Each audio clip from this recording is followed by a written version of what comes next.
welcome to the fourth branch program. Glad you can make it. I am MD. This program is dedicated exclusively for those with common sense, a spirit of patriotism, and a determination for a more perfect union. Stay tuned as we begin the discussion of a very important, interesting, and enlightening topic. Hope to hear from you soon. Happy listening.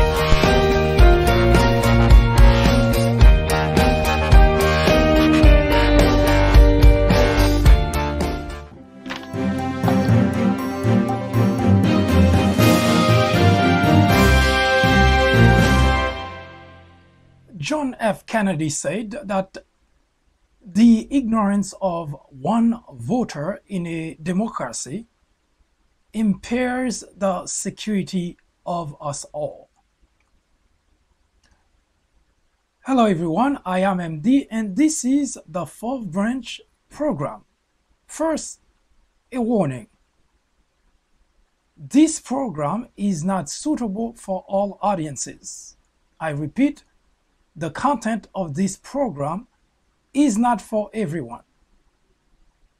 To check out whether you should continue watching, here are a couple of questions to answer. 1. Would you entrust your teenage daughter to a known rapist?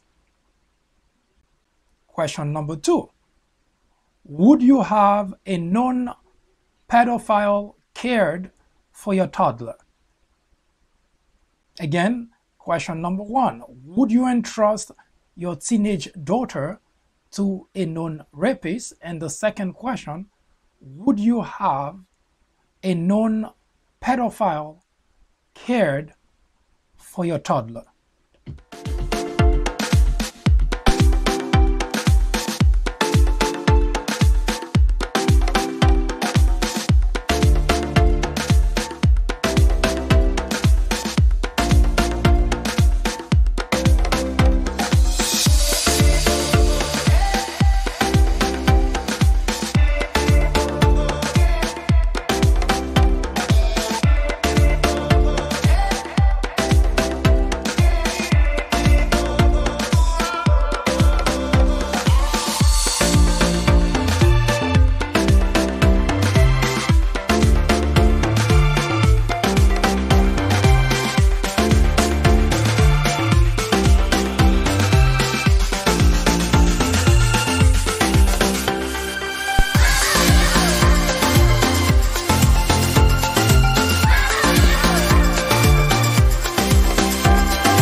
Your time is up.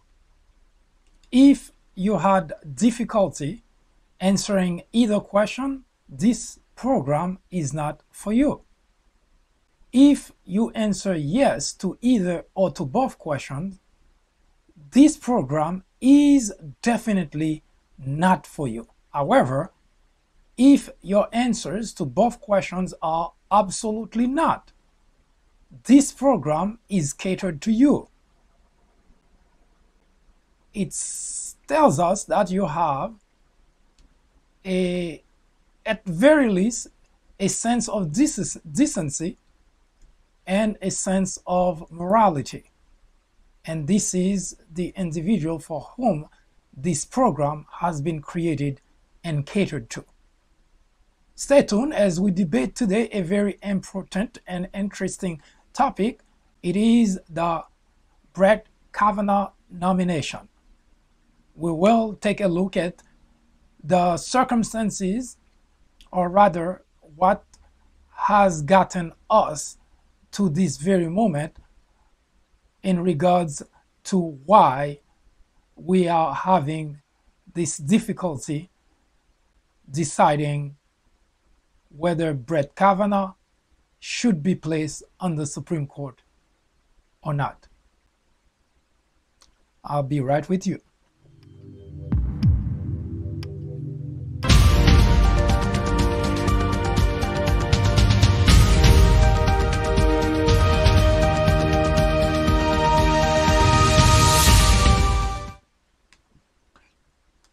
Yesterday, we started the process of providing you some sort of background in terms of the individual, the elements which make up the United States of America. We are referring to everyone who is currently living here: parents, grandparents, great grandparents, ancestors, travel to the United States, and today we have an amalgam of individuals from the world across living in the country. The current situation that we are in was not caused by Donald Trump. He certainly has helped to exacerbate the situation. However, I have been writing for the past 4 years especially about the Republican Party. It is a party that has lost its value, that has lost its principles. There was a time when most in the Republican Party would know that the notion of compromise to get something done was the norm in Washington. It was the time when, whether Democrat or Republican, legislators in Washington knew that the very purpose of their existence and the very reason that constituents from the countries across sent them to Washington was not just to quibble, was not just to talk about their own personal issues and interests, but rather to help to solve problems the country has been facing. Along the way, it seems that Republicans have lost their ways. And I focus on Republicans specifically, not because Democrats are perfect, but you'll understand in a short little while as to why the focus is at this point on the Republican Party in general and on the Republican legislators in particular. Now, with the passing of John McCain, the whole country acknowledged that something much deeper than the loss of John McCain in the Senate. And the reason for that is because everybody agrees and acknowledges, both from the Republican and the Democrat side, that John McCain was the last individual left in the Senate or in Washington who understood that in order to advance the affairs of the country, compromise is absolutely necessary. His good friend, or at least so it seems, Lindsey Graham, even counted the fact that John McCain himself said that, remember when you're negotiating with the others, with the Democrats, that they need to get something too. In other words, John McCain did subscribe to the notion of compromise. And in general, this is what makes a government work. Party A has certain values, Party B has certain other values. However, in order for anything to happen, both parties have to come to an agreement that compromise must be made in order for anything to get done. As such, brings me back to the notion that Republicans have lost their ways. During the Obama administration, if you recall that when Obama placed, or at least picked, Merrick Garland to become the next justice to replace Scalia, Mitch McConnell made certain that not even a hearing was held to provide the opportunity for the nominee to be heard. Now you can call it whatever you so like, but it was a very bad sign of compromise, if you can call it that. There was never any argument as to the qualification, the credentials of Merrick Garland. But for reasons that are beyond politics, Mitch McConnell decided there was not even going to be a hearing, let alone a vote on Merrick Garland. No, it didn't start there. It started way, way before that. Which brings me back to the notion that we are at an impasse which was not caused by Donald Trump, exacerbated by Donald Trump, everybody acknowledged, but the Republican Party has been drifting away from what they call values, whether it's Christian values, conservative values. That ceases to exist in the Republican circle and makes way to a fringe, extreme fringe of elements in the Republican Party, which makes it all the more impossible to have a country where each and every individual, each and every legislator realize that we are all part of the same circumstance. We all belong to the same country. Republicans have adopted a behavior, it's my way or the highway. As such, people from both sides have tugged in their position with no room for compromise. However, the nomination of Brett Kavanaugh, which happened to become one of the hot issues in the current debate in Washington, is not really the source of the problem.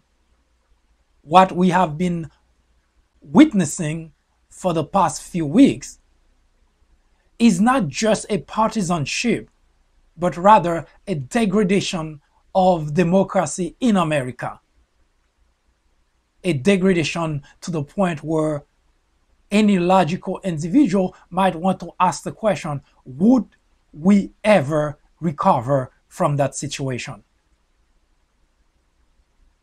Would we?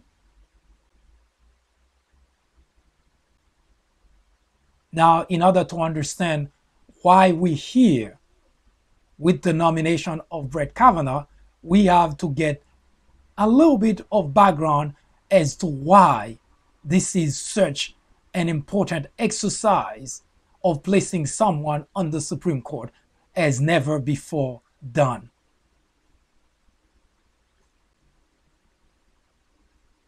The election of Donald Trump into the presidency of the United States was unprecedented, unanticipated, not by Donald Trump himself, not by anybody, not by anyone in the world. It was a shock to the whole world that the United States of America elected an individual who is not just unqualified, but considered mostly an anomaly. Nevertheless, this is, according to the Constitution of the United States, the next president, the 45th president. But throughout the process, something happened, because after all, the United States is a structured government. And as it becomes more and more obvious that maybe, just maybe, the election of Donald Trump was not as simple, was not as straightforward as it has been in the past. According to the Constitution, the voters, the constituents, go to the poll and elect someone, an individual, to become the next president of the United States. As more information trickled in, it became more and more obvious that it may have not been as simple as that. by all accounts, it seems that a foreign entity was involved in getting Donald Trump into the Oval Office. That created an issue which the country has never had to cope with before. A president, the president of the United States, unqualified, green, do not listen to any advice, completely detached from reality, but on top of that, placed in the Oval Office by a foreign government. But what makes the situation even worse is the fact that,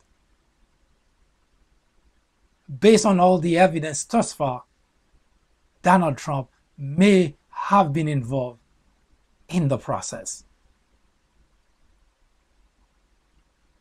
And of course, the United States being a country, a structured country, a country under the rule of law, which says nobody is above the law, not even the President of the United States.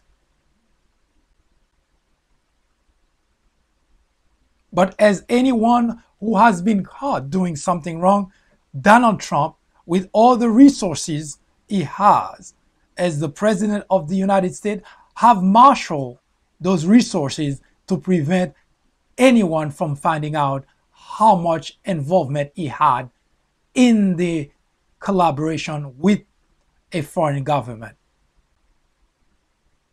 which created another problem: obstruction of justice. And as it is becoming more and more obvious that it is getting closer and closer to his doorstep, translation, that it will become obvious that the president, the 45th president of the United States, was very much involved with a foreign entity to become president of the most powerful country. As such, Donald Trump needs someone to protect him. We know that he's been looking for somebody like that because he has lambasted his attorney general for not doing so.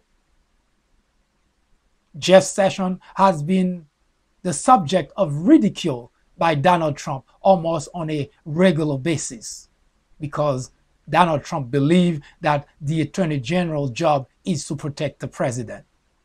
Mind you, that's not the job of the attorney general. It's not the attorneys of the president of the United States. It is the president, it is the attorney general of the country. His job, his allegiance is towards the country, not towards an individual. But unfortunately, the president of the United States doesn't have such understanding. So,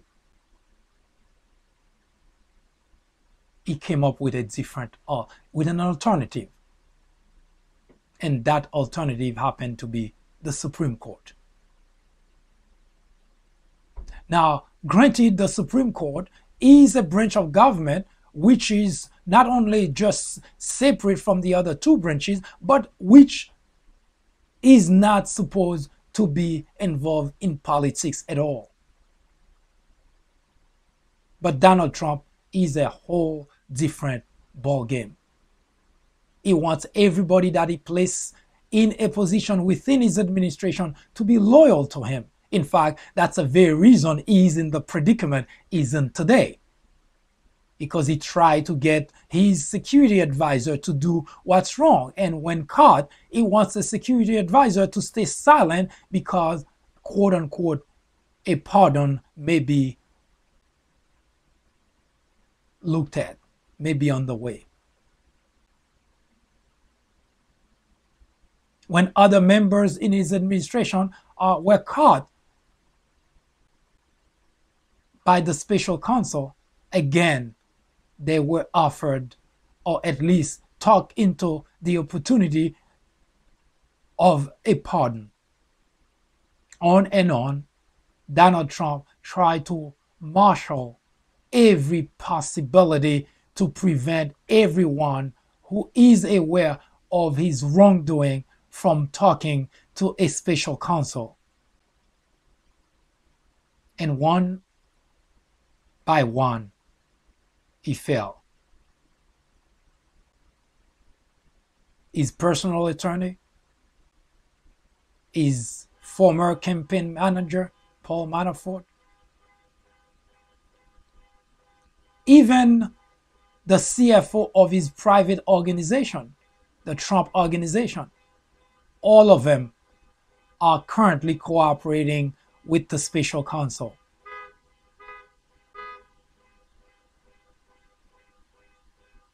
And as such,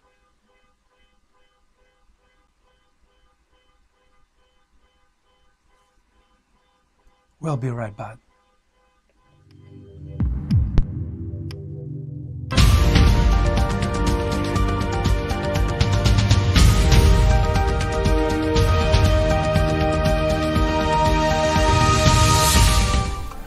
In 1996, a small network by the name of Fox News was launched with just 17 million viewers.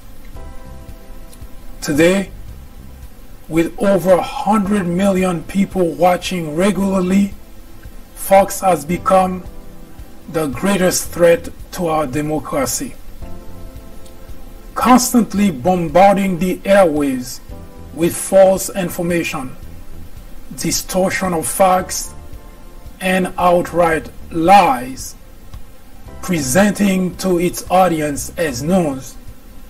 Fox has created an army of blissful ignorance. According to a recent survey, 82% of Fox viewers are ignorant of facts and the truth. To keep millions of people in ignorance not only prevents democracy from flourishing, but it also clears the path to authoritarianism, to dictatorship. Martin Luther King Jr. said, "Nothing in all the world is more dangerous than sincere ignorance and conscientious stupidity." Let me finish by saying that democracy cannot survive in an environment where truth and facts do not matter. At Fox, truth and facts do not matter.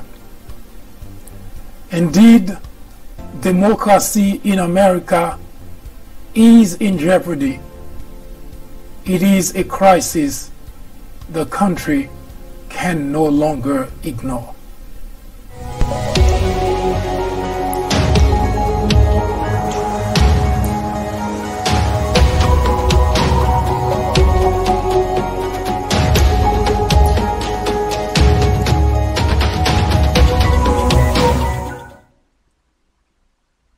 When cornered on all sides by the special counsel investigation and sensing that it is getting too close to his doorstep, Donald Trump decided to pick a nominee for the Supreme Court who has the view that the special counsel should not have the power to investigate the sitting president, should not, and the president of the United States should not be subpoenaed, but the nominee actually had a much more extreme view than that.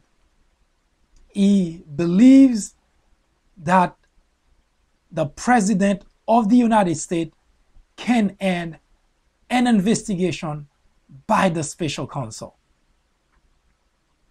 That sounds extremely good to Donald Trump. As such, Mr. Trump look at this as a godsend, because this is his last hope that someone placed on the Supreme Court would be a swing vote, so to speak, to prevent the special counsel from subpoena the President of the United States. So Donald Trump nominated Brett Kavanaugh as the next Supreme Court justice. Now, 3 weeks ago, it seems that everything was going fine. Brett Kavanaugh was on his way to become the next Supreme Court justice, despite plenty of reason for a Republican Republican Judicial Committee to have doubt over the nomination of Brett Kavanaugh. But because it has become just a partisanship affairs in Washington, Brett Kavanaugh did not have any problem going through the process. Republicans just ignore whatever discrepancies in the confirmation hearing. In fact, Republican legislators in the Judicial Committee justify all the discrepancies that Mr. Kavanaugh had during the confirmation hearing. In other words, it was not a confirmation hearing as usual. It was just a process, or it was just an exercise done just for the sake of doing the exercise. Unfortunately, however, when voting for the confirmation was set by Chuck Grassley, who is the chairman of that committee, something happened, a bombshell. An accusation was leveled against Brett Kavanaugh. Christine Blasey Ford has come forward to say that a few decades ago, she was sexually assaulted by Brett Kavanaugh.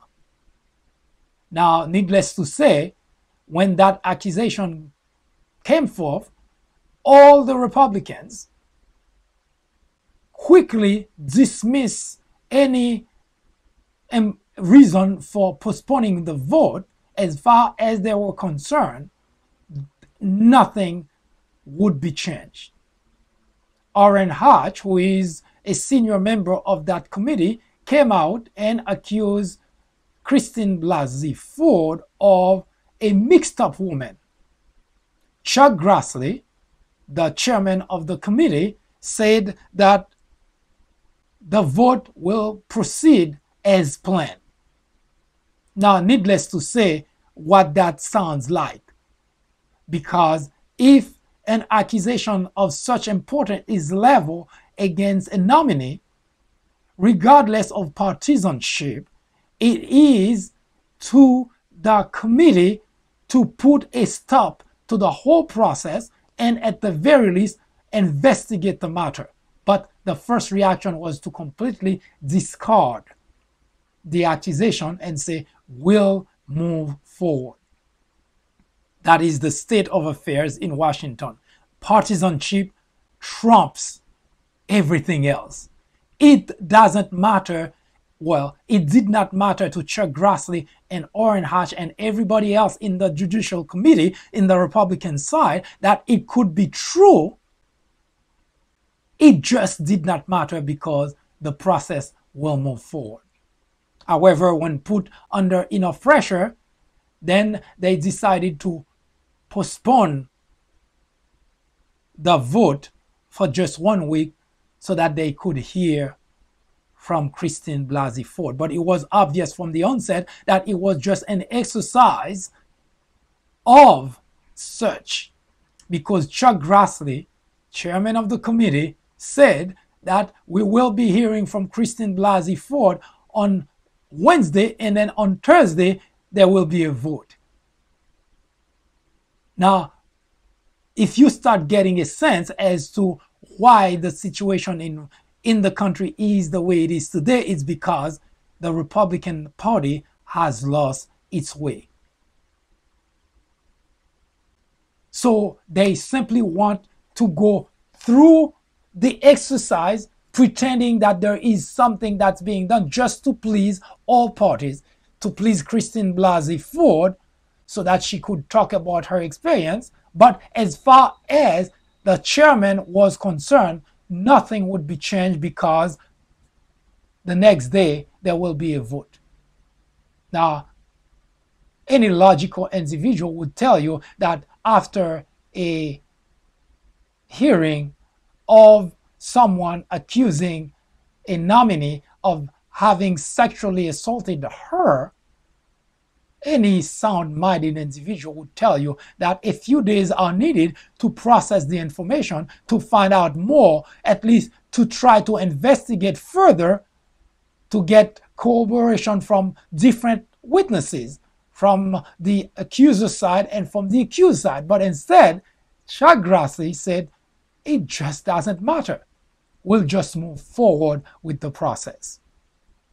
Again, when put under enough pressure that an investigation needs to be done by a third party, mainly the FBI, Chuck Grassley pushed back against that option over and over and over until it was not possible to push back. Even Brett Kavanaugh himself did not want any such investigation. In reality, he should have been the one asking for the whole process to stop, for an investigation to be done in order for his name to be clear, but instead sided with the Republican Judicial Committee in order to move forward with the process. Yes, the Republican Party has lost its way. Now, it is impossible to understand how individuals placed to represent constituents of various members in various parts of the country could act in such a way that simply do not reflect the constituents' will. Yes, we know that Republicans have done that because at the very beginning of the Trump administration, they have passed a tax cut, $1.5 trillion tax cut, against the will of the constituent. Yes, it was against the will of the constituent because more than 60% of the people living in the United States were against the tax cut. So yes, the Republican Party has been going against the will of its own constituency. So the Republican Party has lost its way. But what makes the situation a tad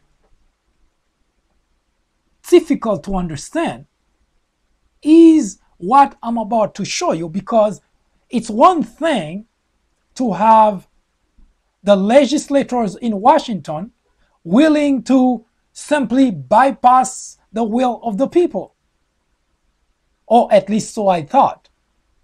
But it is a completely different thing to see the reaction of the individuals, the constituents, how they too have lost their ways.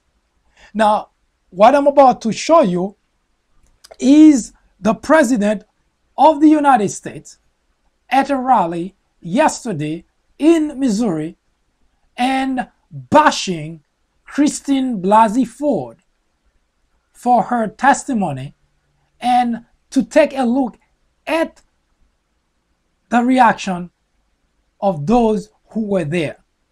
Now, this is the reason, maybe this is the reason that we are in the predicament we are today. The accusation of sexual assault by a woman is not a small matter. Now, granted, the accused also must defend himself against such accusation. But what has become almost an impossibility of understanding how in the world that the country has gone so far down the gutter,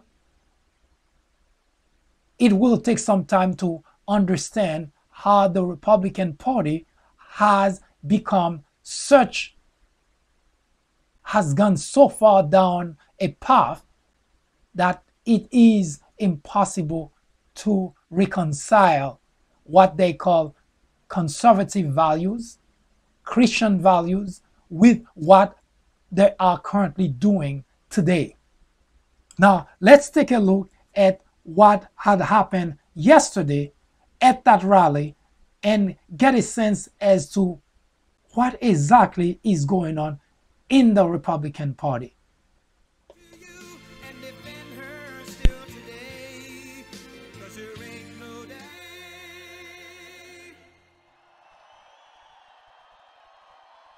How did you get home? I don't remember. How'd you get there? I don't remember. Where is the place? I don't remember. How many years ago was it? I don't know. I don't know.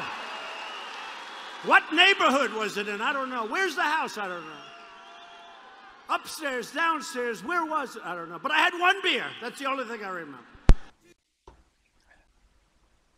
Now, this is the president of the United States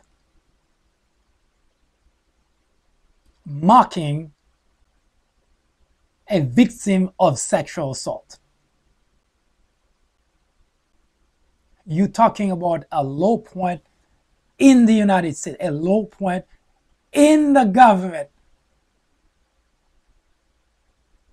The president of the United States mocking a victim of sexual assault. Now, that clip that I just gave you, just as a minute of it, but Mr. Trump went as far to say that instead of Christine being a victim, now he switched the table by saying that now men would be considered, it is scary for men because women can come out of nowhere and accuse them, as if the accusation would be untrue. But to me, that's not even what caught my attention. What really caught my attention is the fact that there were so many women in there cheering the president of the United States mocking a victim of sexual assault. The president of the United States mocking a victim of sexual assault. That's as if that's not bad enough. Now you have women sitting in the audience cheering the president mocking a woman who was victimized by sexual assault. Now, here is what should give you pause, because I wrote really many articles about the Republican constituent becoming gullible, being equating stupidity and gullibility as great quality for the Republican Party. But what I never imagined, despite the fact that I have watched, observed, studied, and written about those aspects of a party that's going further down the level of indecency, immorality, that's beyond understanding. But I never imagined that you could also have women in that party that would be siding with someone mocking victim of sexual assault. I never imagined that in my wildest dream. But here's what actually troubled me the most. Republicans in general want the country to think or to know that they are conservative. Now, they like that, they love that label. And quite a few of them like to call themselves Christian conservative. They love the label. In fact, when even Democrats tend to use those labels to refer to Republican, call them conservative, call them Christian conservative. I should say, me personally, I don't use that label. I use Democrat for Democrat, Republican for Republican. One, I don't see anything conservative about a Republican. I have yet to see it. In fact, in my observation, in my study of the Republican Party, the more that I interact with Republicans, the less likely I would call anyone in the Republican Party conservative, or even less so Christian conservative. Because I have yet to understand what's conservative about the behavior, about their action, about their words. The more you study Republican, the less you would use the label conservative for any Republican. It seems that going to church on Sunday seems to be the definition of conservative or Christian conservative.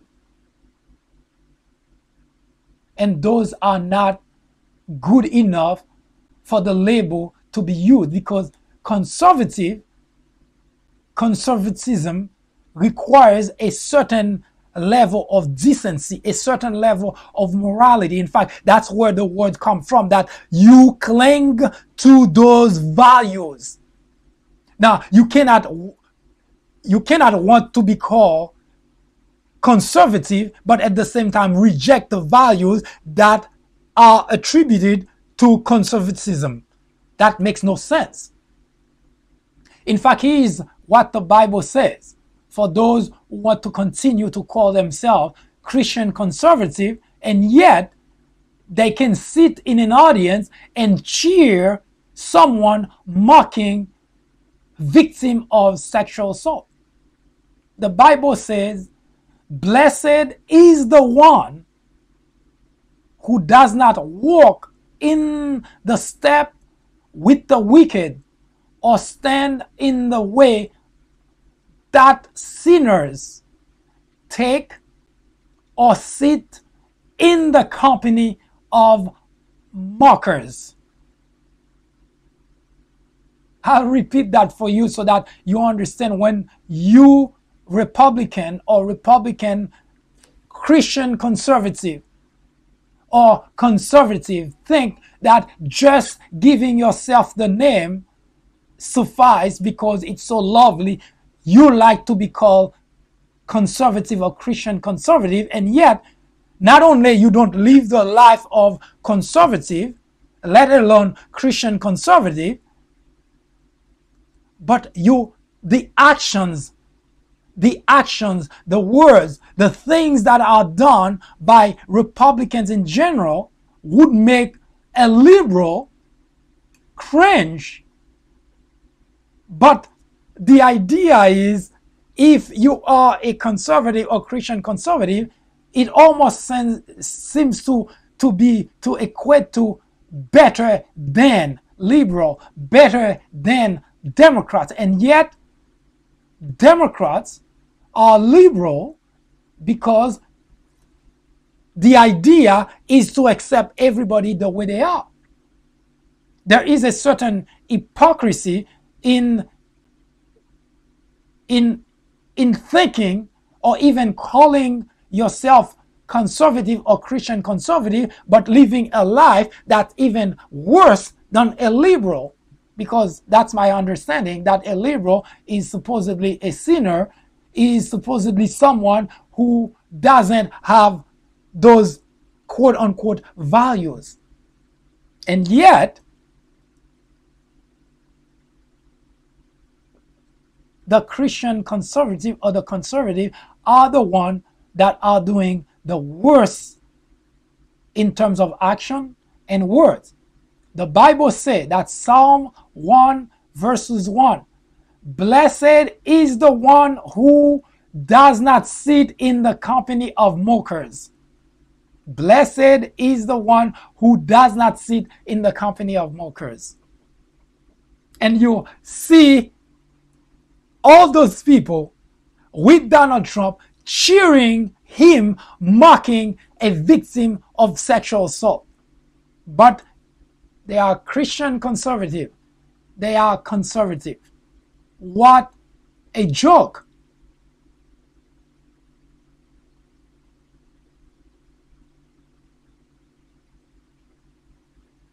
And as I always say, maybe there is a lack of understanding what those words mean. Because no one, female in particular, who would call himself or herself conservative or Christian conservative, would take pleasure in Donald Trump mocking a victim of sexual assault. Now understand, this is not to say that Brett Kavanaugh has no recourse to defend himself. Of course he can defend himself. That's the reason that a full investigation was demanded in order to sort out the whole matter.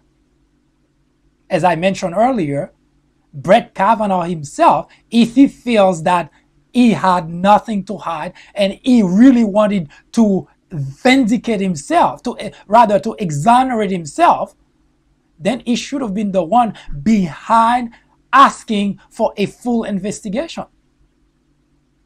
Because if I were to be in his shoes, that's exactly what I would have asked. Not just a skimpy investigation.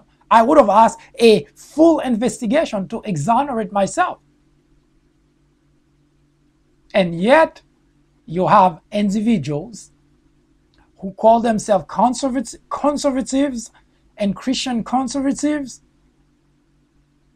They are sitting in an audience cheering the president of the United States mocking victim of a sexual assault. Blessed be the man who does not sit in the company of mockers. And Donald Trump was mocking Christine Blasey Ford. And all you see is an audience that was cheering him on. What a picture of the Republican Party. Yes, the Republican Party has lost its way, has lost its values. And as I said earlier, I personally do not call any Republican conservative or Christian conservative because I do not believe the label applies to most. I'm certain that there could be a few, but most Republicans cannot equate themselves to conservative or Christian conservative. They do not deserve that label because they prove beyond a reasonable doubt that they are going down a level of indecency, immorality that is not worthy of conservatism. Now, thank God that Jeff Flake, someone who is leaving the Senate, had the decency to say, you know what? I want a full investigation before I give you a vote. Now, I know that Republicans in general feel bothered by the whole thing. And they say, let's just give something that sounds or looks like an investigation. And as we learn, that not a full investigation is being conducted by FBI. So bring you back to exactly the problem in Washington, the problem in the country. Republican legislators are not tuned in to what the constituents want. As of our talking, 56% of constituents in the United States do not want Brett Kavanaugh as the next justice on the Supreme Court. 56%.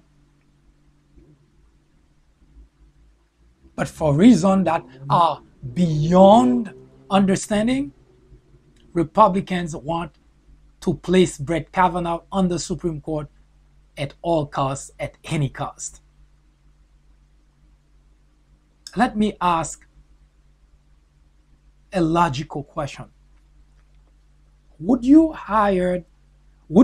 even consider to hire an individual if you find out that that individual, to hire an individual to sit as your babysitter for your children, if you find out that that person was accused of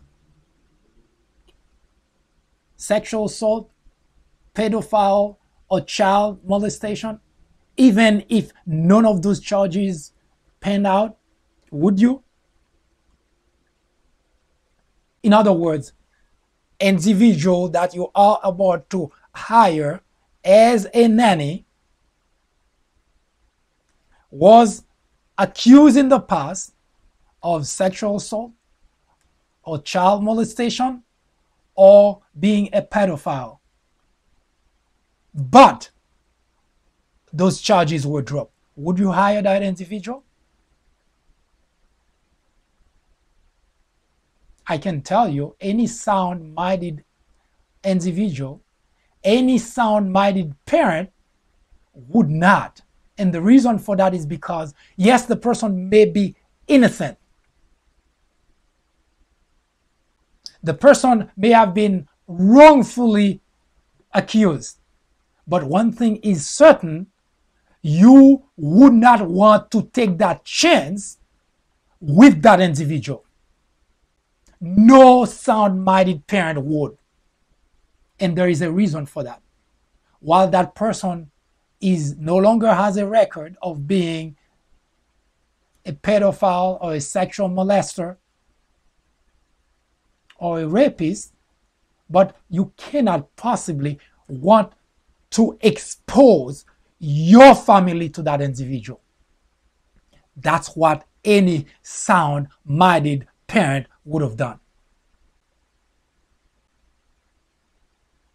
Now, there is a possibility that maybe Judge Brett Kavanaugh is innocent.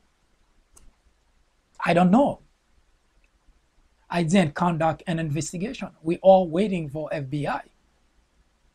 Although, should be taken with a grain of salt, because we know that not a full investigation is being done. As of our talking, several different people have offered, people from both sides, from Kavanaugh and Christine's side, have offered to talk to FBI, but FBI is not talking to them, which means the White House is preventing a full investigation from being done. That aside, there is a big possibility that Brett Kavanaugh may be innocent.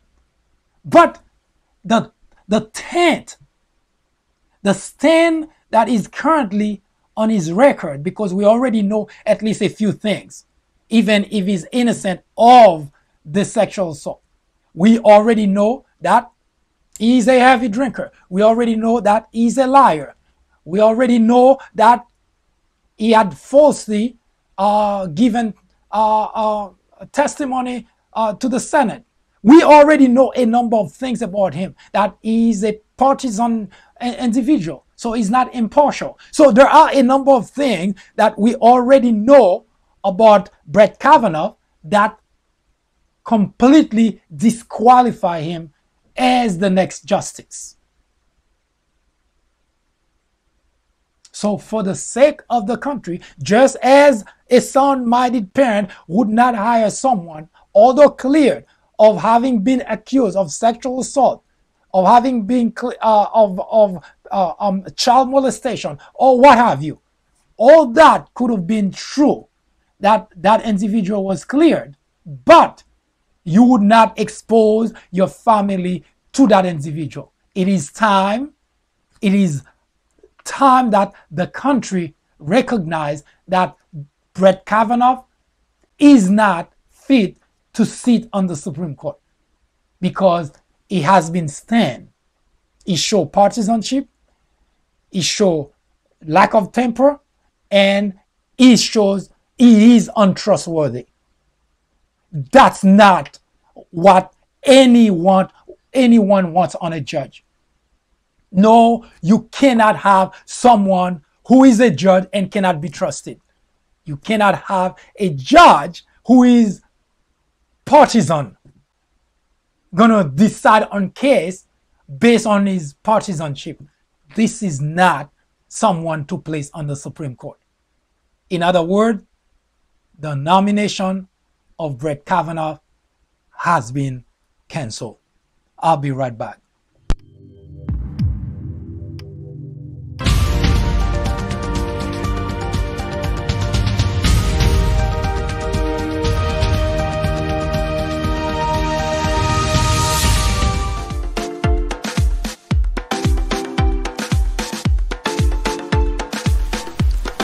The Fourth Branch Podcast is brought to you in collaboration with the People Branch publication, which can be found on the People Branch website, located at peoplebranch.org. That's peoplebranch.org. That's peoplebranch.org website, in which you will find a number of very interesting articles.